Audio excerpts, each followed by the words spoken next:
న్యాయశాఖ చాలా స్పష్టంగా గైడ్లైన్స్ సుప్రీంకోర్టు కూడా గైడ్లైన్స్ ఇవ్వడం జరిగింది.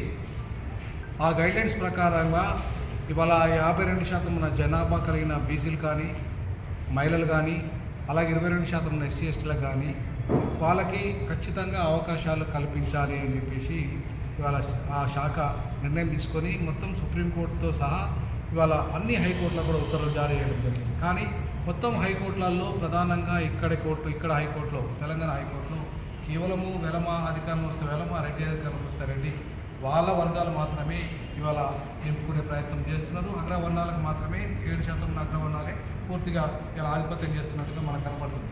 ఇవాళ 42 పూర్తి జడ్జెస్ ఉంటే తెలంగాణ హైకోర్టులో 25 ఖాళీలు ఉన్నాయి. ఈ 25 ఖాళీలకు ఇప్పుడు 4 పేర్లు పంపడం జరిగింది. 4లో 3 అగ్రవర్ణాలు, ఒక బీసీ ఉన్నాడు. ఇవాళ ఎస్సీ ఎస్టీలకు ఒక్కరు కూడా అవకాశం లేదు. ఒక మైనార్టీ మాత్రం. ఇవాళ ఎస్సీ ఎస్టీలు కనీసం 12 మంది ఉండాలి. కానీ ఇద్దరు ఎస్సీలు ఉన్నారు, ఒక ఎస్టీ ఉన్నారు. ఇంకా 9 మంది ఎస్సీలకు అవకాశం, ఎస్సీ ఎస్టీలకు అవకాశం రావాలి. ఎస్టీ కూడా ఒకరే ఉన్నారు. కాబట్టి ఇంకా 9 మందికి అవకాశాలకు ఇప్పుడు వెంటనే కల్పించాల్సిన బాధ్యత గౌరవ చీఫ్ జస్టిస్ గారి మీద కొలీజియం ఆయన దానికి సారథ్యం వహిస్తారు కాబట్టి రికమెండ్ చేయాల్సిన అవసరం ఉంది. దాన్ని సుప్రీంకోర్టు ఆమోదించాల్సిన అవసరం ఉంది. అట్లాగే బీసీ అడ్వకేట్లు ఏదైతే ఉందో ఆ బీసీ అడ్వకేట్లు కూడా ఇవాళ వాళ్ళ జనాభా ప్రకారంగా వాళ్ళకు పెరగాలి కాబట్టి అట్లీస్ట్ కనీసం ఇంకా ఒక 10 మంది బీసీలు వాళ్ళకి అవకాశం కల్పించాల్సిన అవసరం ఉంది.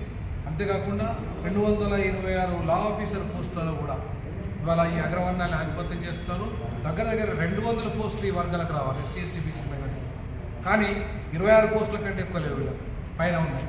మొత్తం 200 వరకు కూడా ఈ అగ్రవర్ణాలు ఉన్నారు. కాబట్టి ఇది రివర్స్ చేయాల్సిన అవసరం న్యాయ వ్యవస్థ ఉంది.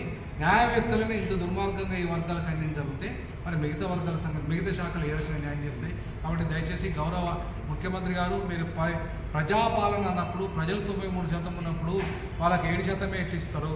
93% ఉన్న ప్రజలకు అట్లీస్ట్ కనీసం 50% అన్న అవకాశాలు కల్పించాల్సిందిగా మా విజ్ఞప్తి. ఖచ్చితంగా ఆ దిశగా రాష్ట్ర ముఖ్యమంత్రి గారు లా ఆఫీసర్స్ విషయంలో, అలాగే న్యాయ వ్యవస్థ ఈ జడ్జెస్ విషయంలో తప్పకుండా సామాజిక న్యాయాన్ని పాటిస్తూ జనాభా దాంపత్య పద్ధతిలో మేము ఎంతమంది మాకంత వాటా ఇచ్చే విధంగా కృషి చేయాల్సిందిగా మేము విజ్ఞప్తి చేస్తాము.